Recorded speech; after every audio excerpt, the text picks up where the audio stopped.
Hey guys, so I haven't done a 360 video in a while, so I thought I might try it today. Quick garden tour. Hopefully you guys can see everything that's going on in my garden with my 360. Some people complain it makes them seasick, so if it does, I'm sorry. I just thought I'd play with it today. So let's start off with where I'm standing right now. We've got our cabbages going. They're looking pretty good. In between, I've got spinaches on the perimeter here, and all that stuff should be coming out before the end of June or end of June. In here, this is my cucumber cage. Right now, we've got peas in the cucumber cage, and they're growing along here on the perimeter. And what they'll do is they'll come up, run the cage. The peas will dangle down, and it makes it easy to pick.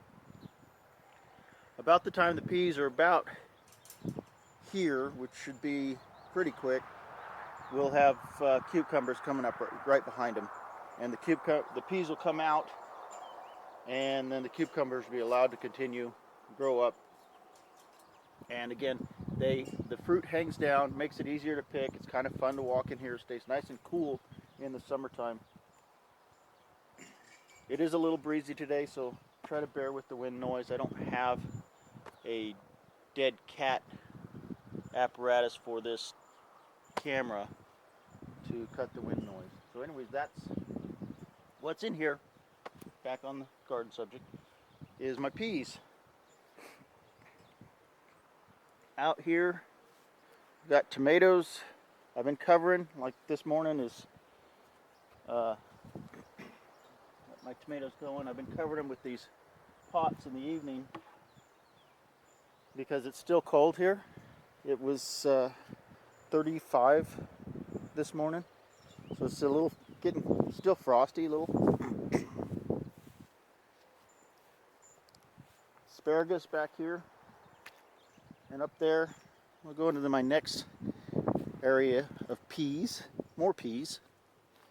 So we've got peas growing in here, and I've got trellises all the way around. I'll lift you guys up so you can look down and see it's all trellised in here, and this will all be more peas. And then later in the season I'll run my beans in here right behind the peas so that I can have beans. And I'm thinking I'll run runner beans. Haven't completely decided. That way I don't have to come and pick them every day. Last year I had so many beans and it was impossible to catch up. So that's where we are here with this area. See, this is all peas running right now. As you can see, I think you can see. This camera's kind of hard to do close-ups with. But these are all peas up and down here. So we'll move away from the peas. Try not to get seasick with this ride. You guys can see out here more cabbage. So right now I'm just growing a pile of cabbage. This cabbage will move out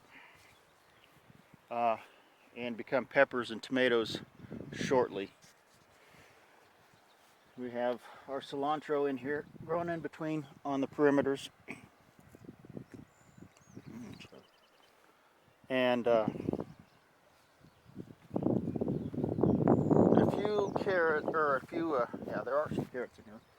It looks like onions or garlic that might have gotten spilled in there. I may just let them go. I won't pull them out. Lettuce here.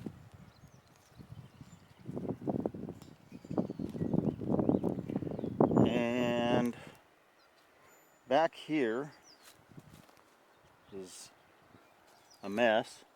But we have our cauliflower with some parsley growing in between. And this parsley is last year's parsley has popped up. I got something else I bet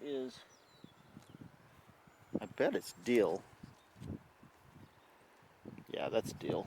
Some dill volunteers coming up, as dills do. I have so much dill out here, it's out of control. They just reseed themselves. Something ferocious. The dill, I don't know if you guys can see. Well, this bed's breaking apart. There's just dill everywhere here. And that's because it's a voracious reseeder. Here's my garlic, which I didn't pick it all last year. And it's going gangbusters. I'm going to have to come in here and do a little work on it so I can get some decent size heads this year. Way over here, more asparagus, which is already starting to fern out. I think I dropped behind on the watering. And then here is the Jerusalem artichokes, which I give them very little love. They just go and go and go. Like the dill, the fennel loves to reseed itself. And it's one of those that carries over every year. So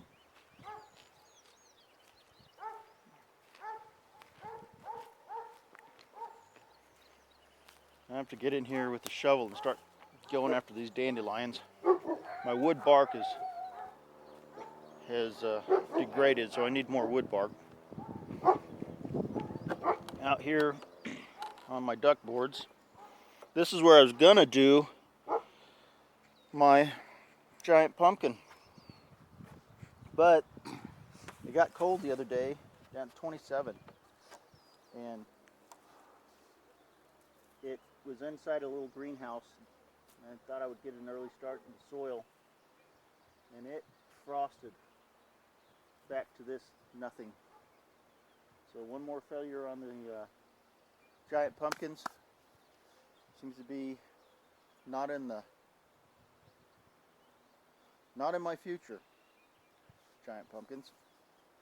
So instead I've got my artichokes running through here. This is some awesome soil. It's about 2 feet deep of compost. And that's because every chance I get grass clippings and leaves, and I've run these long windrows. As you can see on either side of this duck boards, I just run these long windrows of compost, and it breaks down. I rake it in here, and I've been doing that for 5 or 6 years, and I've just got this deep with compost. The original